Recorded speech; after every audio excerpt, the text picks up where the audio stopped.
Chapter 1, The Trapper Mindset. Everyone is a seller. Yes, even you. Think you're not a seller? Think again. You've been selling since birth, literally. A newborn baby doesn't need designer shoes, matching outfits, or half the things parents buy them. But guess what? They still get them. Why? Because babies are natural born salespeople. They know how to close a deal without saying a single word. They cry, they coo, they flash a little smile, and boom, the scale is made. The sale is made. New kicks, fresh onesies, and all the attention they could ask for. And they're not even trying. But guess what? Your parents, they're sellers too. They sold you. Think about it. There were billions of people in the world, and yet your parents convinced each other to choose them out of everyone else. They made a pitch, whether it was their looks, personality, humor, or stability, and the deal was sealed. That's sales at its core: persuasion, influence, and knowing how to present value. And this isn't just about relationships. Every time you told a friend about a fire song, hyped up a party, or got people to watch your favorite show, you were selling.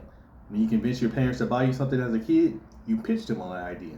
If you ever flipped sneakers, traded video games, or even gassed up your skills in a job interview, you were selling. You just didn't realize it. So if you're already selling every day, why not get paid for it?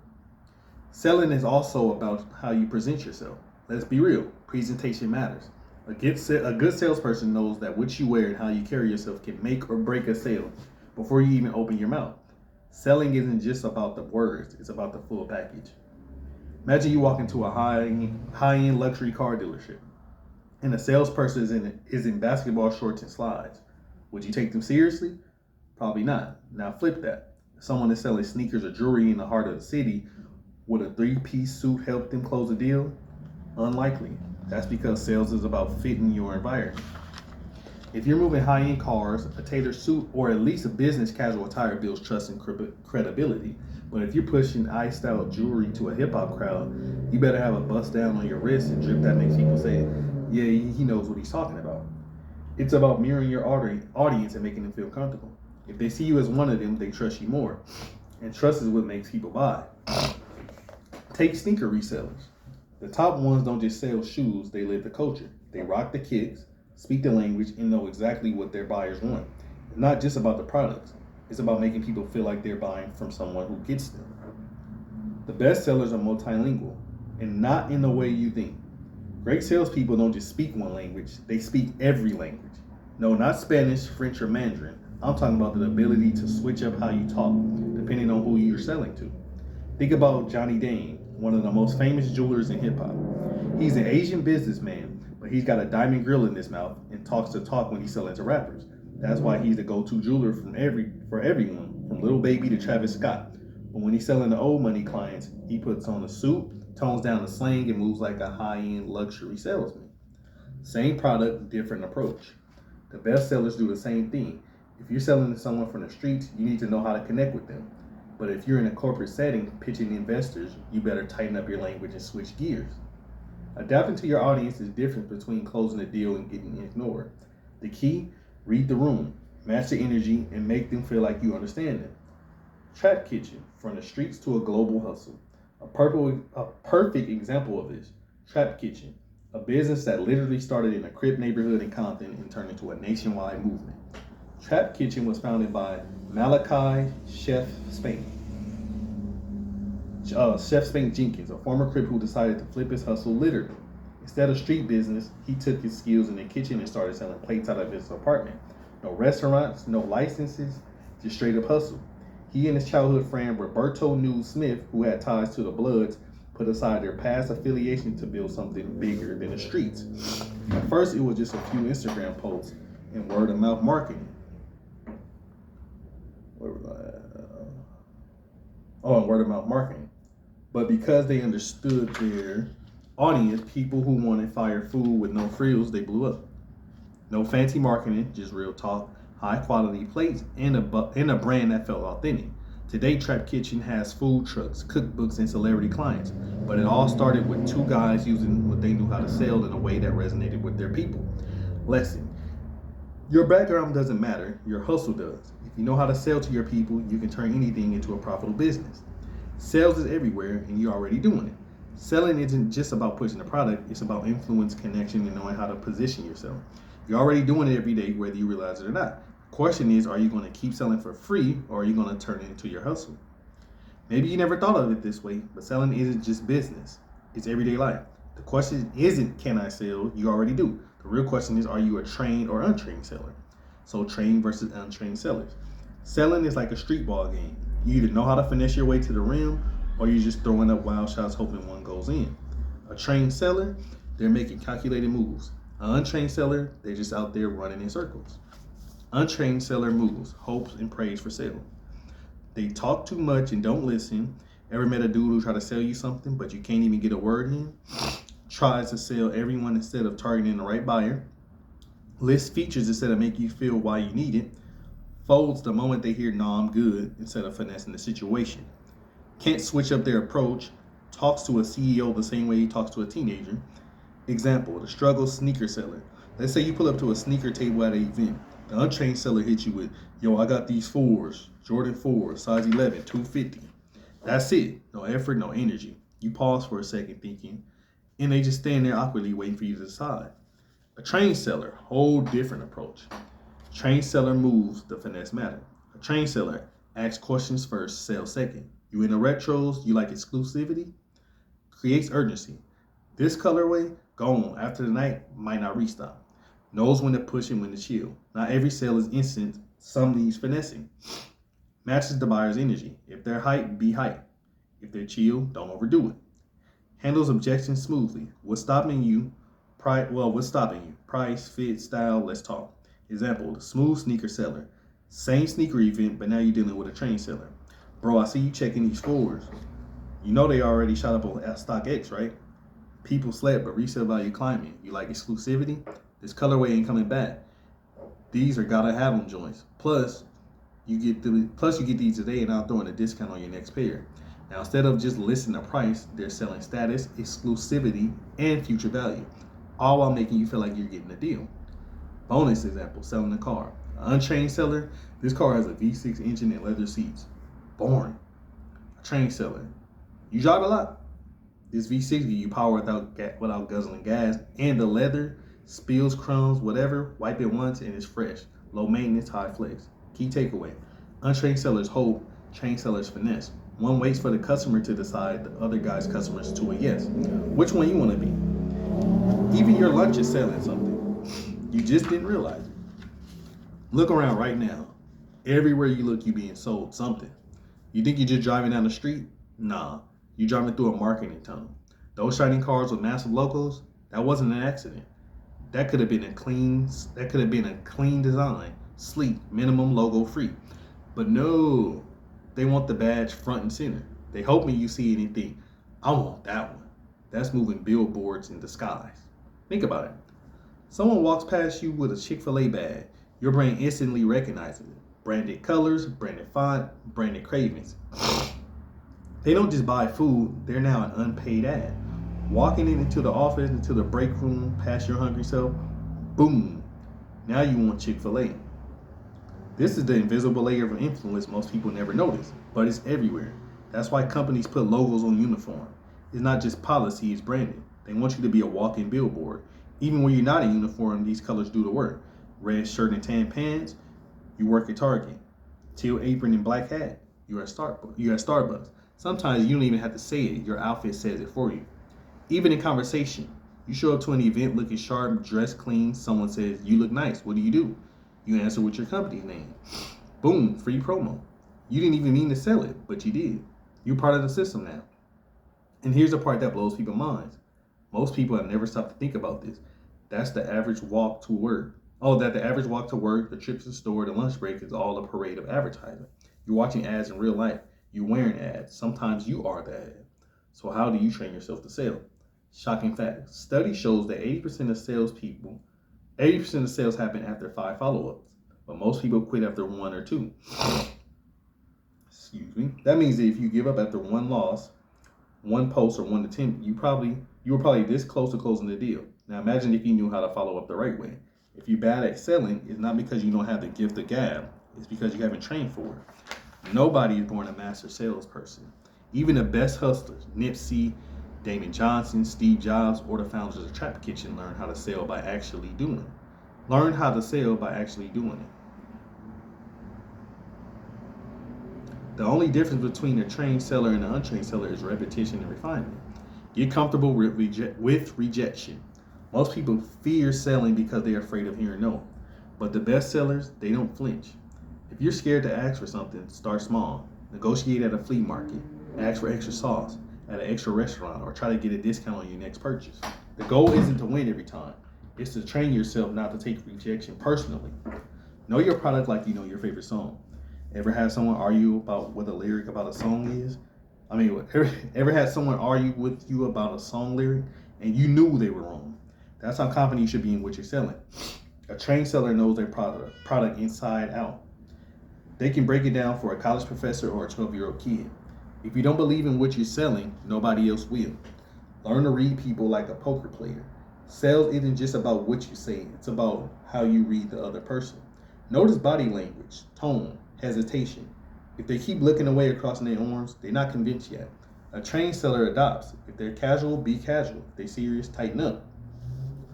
Create urgency and demand. A trained seller knows that people buy based on emotion, not just logic. Ever notice how limited drops, exclusive deals, and countdown timers make people rush to buy? That's not an accident. That's strategy. Untrained. Just lists a product, service, and hopes people buy. Trained. Creates FOMO, fear of missing out. Sets deadlines and add exclusivity. A streetwear brand saying only 50 pieces available, and once they're gone, they're gone. A car salesman saying this deal is only good for today, tomorrow the price jumps. The psychology of the sale, how they sell without selling. You thought it was your idea, but they sold you. Welcome to the invisible game of persuasion, where every word, every glance, every exclusive offer is a move in the game they've played 1,000 times. And if you don't know the rules, you are the play. This ain't just about sales, this is about mind control. And it works because it plays on things that makes us all human. Ego, vanity, scarcity, and denial. Let's break it down. Ego, the $1 million flex. In 2023 on Drink Champs, Shaquille O'Neal told a story that's a masterclass in ego-based selling. He walked into a dealership looking at a Rolls Royce, hesitant about dropping $400,000 on the car. The salesman, probably knowing exactly who Shaq was, hit him with this. Can you even afford that? Boom. That one sentence cost Shaq $1 million. Not because he couldn't afford it, because he had to prove that he could. So he brought 3 Rolls Royces on the spot. You see what happened, right? That salesman knew Shaq's egos would do the rest of the work. Instead of walking out calling it disrespect and blowing up the dealership's name, which would have hurt them, Shaq rewarded their disrespect with more money. Lesson: if your ego's in the driver's seat, you're not buying. You're being played. Vanity, the billionaire's way. Floyd Mayweather doesn't just box; he brands. And one of his flashiest flexes, an $18 million Jacob & Co. billionaire watch, iced out, exclusive and rare. Now here's a catch. Jacob can charge what he wants because he's selling status, not steel. The cost to make the watch probably nowhere near $18 million. But when you're selling to someone who wants to be seen, the price is part of the appeal. People don't just buy the product, they buy bragging rights. And smart sellers know that. You're not paying for the time, you're paying to say, I got this and you don't. Scarcity, only 2 in the world. Let's say you walk into a jewelry store for a basic bust down Rolex. Nothing crazy, but the salesman sizes you up and drops his line. You don't want what everyone else has, right? I got something only 2 people in the world owns. One is Jeff Bezos, the other could be you. Even if that story ain't true, the psychology is we crave exclusivity. Now, it ain't about the watch anymore. It's about the status of being rare. You feel chosen, and they just showed you a $200,000 story with a sparkle on it. Denial, the oldest trick in the book. The scam that billionaires fell for. Bernie Madoff didn't beg for investors. He denied them. He turned down people money and made it seem like you had to be invited to the club. That's what made people want it even more. Human psychology hates rejection. Just how playing hard to get works than dating. Not about what's being offered, it's about what's being withheld. Real life examples. A realtor shows you the perfect house. You're sold, but they tell you, sorry, another couple's already putting in a down payment, unless you really want it. If If you come up with 5K more today, maybe I can convince the owner. You just got played by denial. The couple may not exist, but your fear of missing out turned into an emotional purchase. Don't be a sucker. Know the plays or get played. Every time someone tries to sell you something, ask yourself, are they playing to my ego? Are they stroking my vanity? Are they creating fake scarcity? Are they using denial to pressure me? The mind is the real battlefield in business and in the streets. If you want to be a real boss, learn to spot the game before it plays you, because you're always being sold something. The question is, are you buying it or are they buying you? Sell every day, even if you're not selling a product. Selling is a muscle. If you don't use it, you lose it. Challenge yourself to persuade someone daily. Tell your friend on why they should watch your favorite show. Convince your boss to give you a better shift. The more you sell, the better you get. Rewind your mind for the win. Think like a trapper, move like a CEO. When you're a trapper, you see opportunity everywhere. It's about having a mindset that turns everything into a potential source of income. Whether it's an old bottle, a used car, or flipping burgers, it doesn't matter. To a trapper, there's no job too small or too low to get to that bag. You hustle, you grind, no matter your status or the money you already got. The mindset is simple. If there's money to be made, I'm going for it. Black Sam, for example, isn't just famous for financially well off. He's a real trapper. He doesn't let his success cloud his hustle. Look at his story. He owns a restaurant and still flips burgers in the back. Why? Because it reminds him of where he came from, and it keeps him grounded. He could have easily hired someone to do the job, but instead he gets in the kitchen himself. That's the heart of a true trapper. It's about the hustle, not the title. It's about being in the trenches. No matter where you are at in life, Black Sam even said his dream was to wear a Rolex while cooking in his own restaurant. It's that type of mindset that gets you to the top. Now let's shift gears for a second. Moving like a CEO isn't about being above the work. It's about delegating the right tasks and leading by example. A CEO doesn't just sign checks and sit in the office. They're visionaries who create opportunities where others see barriers. They see gaps in the market, think strategically, and are always a few steps ahead. Whether it's managing finances, building a brand, or scaling operations, CEOs understand that actions speak louder than titles. When you rewire your mind like this, you start to see the world through a CEO's lens. You start thinking about system, processes, efficiency, and you could turn away hustles into business. You could turn any hustle into business. Just like a trapper with no shame in flipping burgers to make money, a CEO looks for the long-term play in every move. They understand that hard work and vision goes hand in hand. Why most people stay broke and auto avoid it.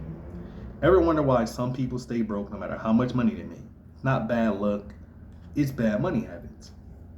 Inflation is eating at your savings. Savings is important, but if all your money sits in the bank collecting dust, it's actually losing value. Prices go up, but your savings stay the same, meaning your buying power shrinks every year. You're being sold to 24/7. Companies don't sell products, they sell dreams, and you're buying them daily. YouTube ads, Instagram flexes, the big logo on a car grill. It's all marketing and design to make you want something. Ever notice how your friend cops a new pair of kicks and suddenly you need them too? That's no accident. School teaches algebra not well. They'll teach you the Pythagorean theorem, but never how to maximize your tax refund, invest in assets, or build credit, so you leave school financially blind. You don't track your money. If I ask you how much money did you spend last month, could you answer? Most people can't. No tracking equals excessive spending.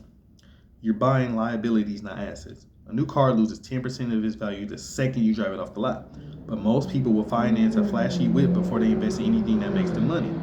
Meanwhile, wealthy people buy assets that pay them back. The cost of broke thinking. Being broke isn't just about what's in your wallet. It's a mindset that keeps your whole family struggling. Wealth gets passed down, but so do bad money habits. Broke people say, I need more money. Wealthy people say, I need better money habits. Broke people work for money. Wealthy people make money work for them. Keeping up with the Joneses equals financial suicide. Overpaying taxes because you don't know about deductions and write-offs. Ignoring credit and debt. Maxing out credit cards, paying minimums, and drowning in interest. Only one source of income. Relying on a paycheck, but never building a side hustle or investment. Not using a high-yield savings account to at least fight the inflation. The subscription trap. You're a silent money killer. Check your bank statements right now. How much are you paying for subscriptions you forgot about? Streaming services, unused gym memberships, premium apps. It all adds up. Challenge. Go through the last 3 months of your Oh, go to the last 3 months of your how to escape the broke cycle. Oh,